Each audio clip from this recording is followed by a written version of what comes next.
Oke, assalamualaikum warahmatullahi wabarakatuh. Kembali lagi ke channel Aliar sini, dan apa kabar kalian? Semoga kabar kalian bagus ya, dan makan jaraknya. Dan oke, ya kali ini kontennya outdoor lah ya, review di outdoor sekali-sekali. Walaupun ini bukan konten motor, kali ini adalah konten ini yang ada di depan dan sesuai dengan judul video ini. Dan ini kebetulan jam 5.44 ya, ini jam 5.44, masih pagi teman-teman.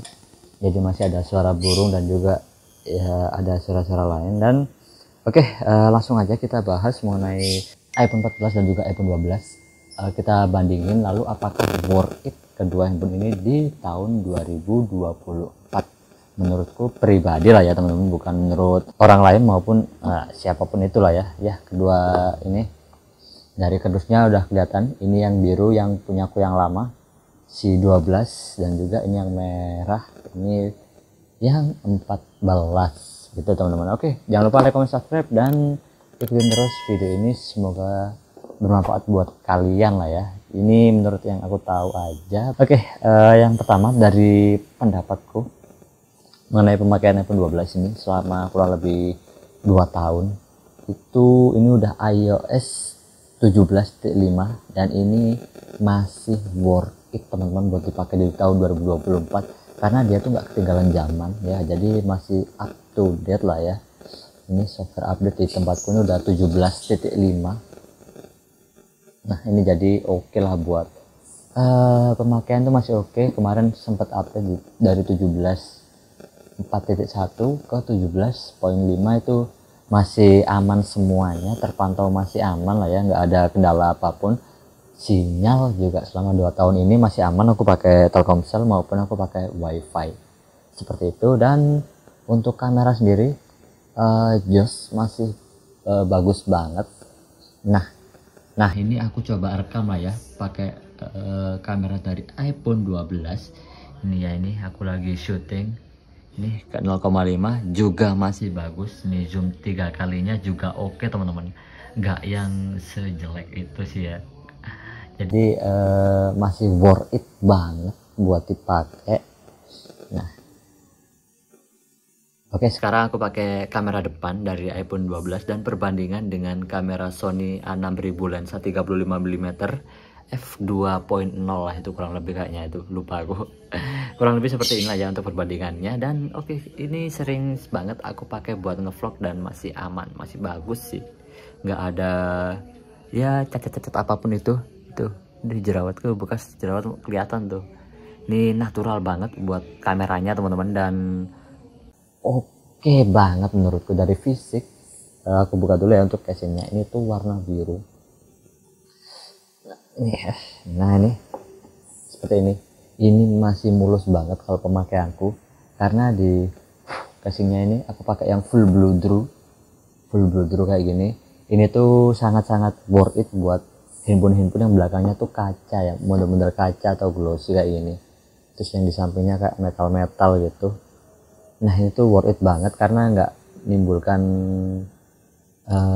bekas apapun itu ya, minimalis lah ya untuk bekas-bekas, karena ini blue draw aman. Dan ini warna biru, misalkan dengan handphoneku yang warna biru seperti ini. Oke, untuk layar ini aku pakai tempered glass dari Brooklyn yang matte. Ini mantap sekali sih tempered glass yang satu ini ya.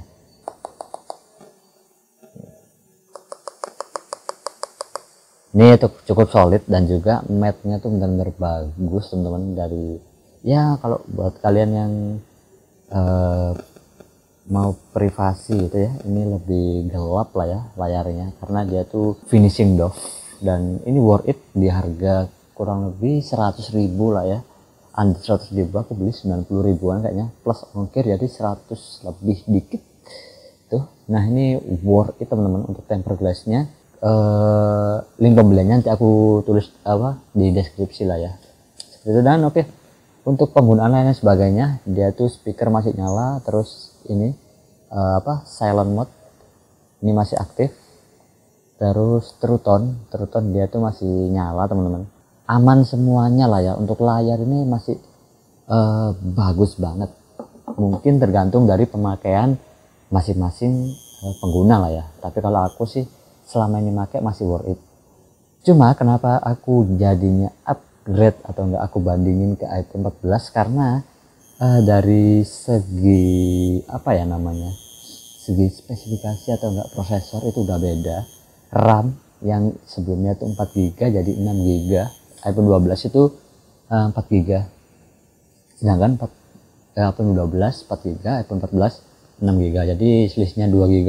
Dan 2 GB di iPhone itu selisih 2 GB itu ngaruh banget menurutku. Jadi ya mau nggak mau, dan percaya nggak ya, beda banget gitu. Terus ya itu aja sih, kamera mungkin lah ya, kameranya pasti lebih bagus sih 14 karena ada mode sinematik dan juga action mode, itu sih yang bikin beda. Terus ya ini warnanya ngejreng banget, aku cari yang merah gini, kebetulan nggak nyari sih,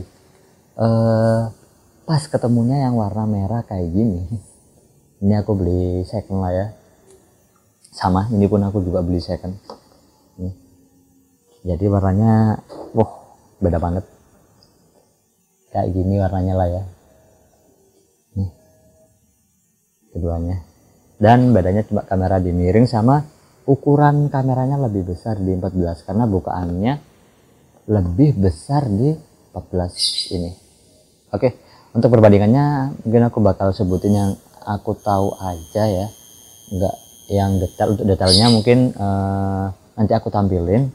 Oke, mungkin dari yang kelihatan dulu, ini notch apa ya, poni lah ya, poninya dari 14 itu lebih kecil daripada si 12, jadi ya lumayan selisih lah ya. Untuk poninya sendiri bisa dilihat seperti ini teman-teman. Nah kelihatan kan, untuk poninya beda, lebih kecil si 14 ini. Nggak tahu ya kenapa dia lebih kecil, mungkin ya dari desainernya lah ya.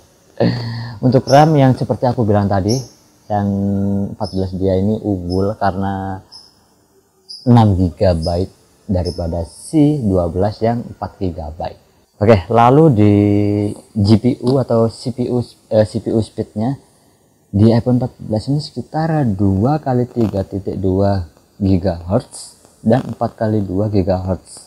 Sedangkan di iPhone 12 ini 2 kali 3,1 GHz dan 4 kali 1,8 GHz. Jadi ya lumayan selisih lah ya di situ. Dan juga ini ada aperture minimum dari iPhone 14 ini sebesar f2.4 dan f1.5, sedangkan di 12 ini f2.4 dan f1.6. jadi selisih cuma dikit aja lah ya, 0,1 aja sih. Ukuran nits layarnya ini, brightnessnya di iPhone 14 ini 800 nits, sedangkan di 12 ini 625 nits. Jadi ya untuk keterangannya beda lah ya. Jadi untuk baterai ini lebih awet 14 karena baterainya tuh 3279 mAh, sedangkan di 12 2815 mAh. Jadi selisihnya ya lumayan lah ya. Ya lebih awet di 14. Itu yang aku cari, awet. Oke, itu aja mungkin untuk yang aku tahu. Jadi segi layar, terus fisiknya juga cuma beda dikit lah ya. Masih sama aja, atasnya sama, kiri tombol-tombol sama, bawah sama, di sebelah kanan bedanya cuma ada garis di sini. Nih, di iPhone 12 ada garis seperti ini dan di iPhone 12 tidak ada. Oke, dan juga mode-mode kameranya itu ya ada tambah-tambahan seperti action mode dan juga mode sinematik dari si 14 gitu teman-teman. Nah, ini dari iPhone 14 videonya. Nah ini teman-teman, nah di zoom 3 kali 0,5 seperti ini, dan sepertinya lebih halus lah ya 0,5 nya. Nah oke, seperti inilah ya, oke, lebih halus sedikit lah ya. Oke, dan untuk kamera depan seperti ini, dan ini ya lebih smart HDR lah ya, karena prosesornya beda, jadi ya mungkin lebih cakep lah di iPhone 14 gitu teman-teman. Mantap ya, so-so lah ya. Oke, ini udah di bagian akhir dari video. Jadi aku tadi lihat untuk previewnya, karena semakin terang, jadi mohon maaf apabila ada gradasi warna lah ya, lebih terang ataupun gimana, karena aku setting tadi ISO-nya bukan auto, jadi ya agak PR juga tadi aku benerin. Dan oke, langsung aja kita ke kesimpulan dari kedua ini. Untuk kedua handphone ini mungkin perbandingannya cukup beda karena beda 2 generasi, 2 tahun lah itu ya. Ya kurang lebih seperti itu.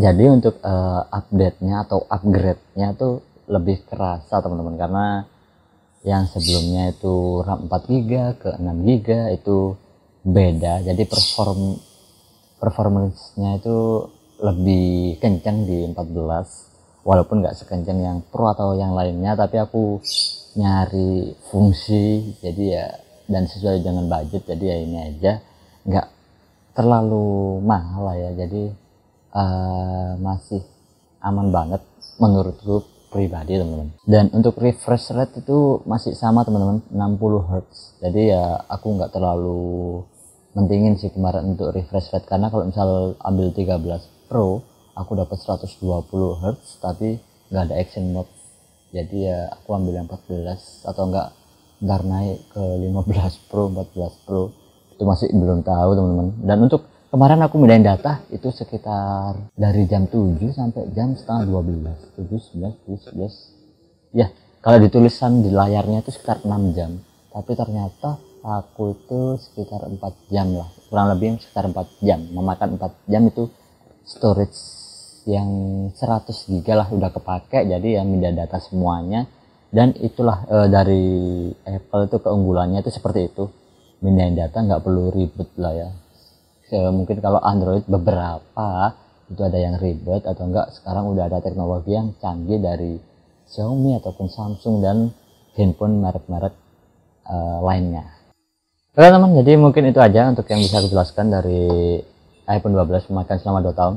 Ini masih worth it banget buat kalian beli di tahun 2024 karena harganya turun, dan kemungkinan ketika iPhone 16 datang ya, itu katanya kabar-kabarnya akhir tahun ini, September, sekitar bulan-bulan seperti itu, berber itu ya, September, Oktober, November, Desember, sekitar di bulan itu mungkin bakal rilis. Kalau nggak salah lah ya, aku dapat ya baca-baca aja lah ya, itu nggak tahu bener apa enggak. Kalau benar sih mungkin bakalan turun di semua iPhone di seri-serinya itu sebelumnya bakal turun, jadi itu waktu yang tepat buat kalian beli ataupun kalian yang mau upgrade. Tapi kalau upgrade iPhone kalian itu harus jual sesuai dengan harga pasar yang mungkin bakal turun juga sih, seperti itu. Dan kalau mungkin kalian mau jual di bulan-bulan ini, Juni, Juli, Agustus, atau enggak Juni, Juli aja, itu sepertinya masih oke, karena ini udah turun tapi nggak seturun itulah ya, jadi masih oke buat kalian beli. Oke, kesimpulannya 2 HP ini worth it banget.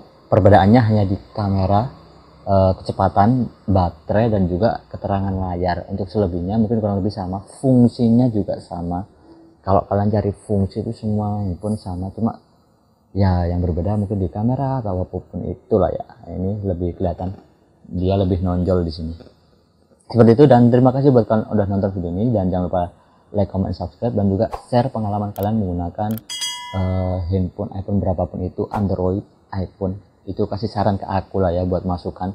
Apalagi kalian pakai 14 ataupun 12, ini silahkan komen itu pendapat kalian gimana penggunaan handphone ini, kedua handphone ini, karena aku juga masih awam di Apple lah ya.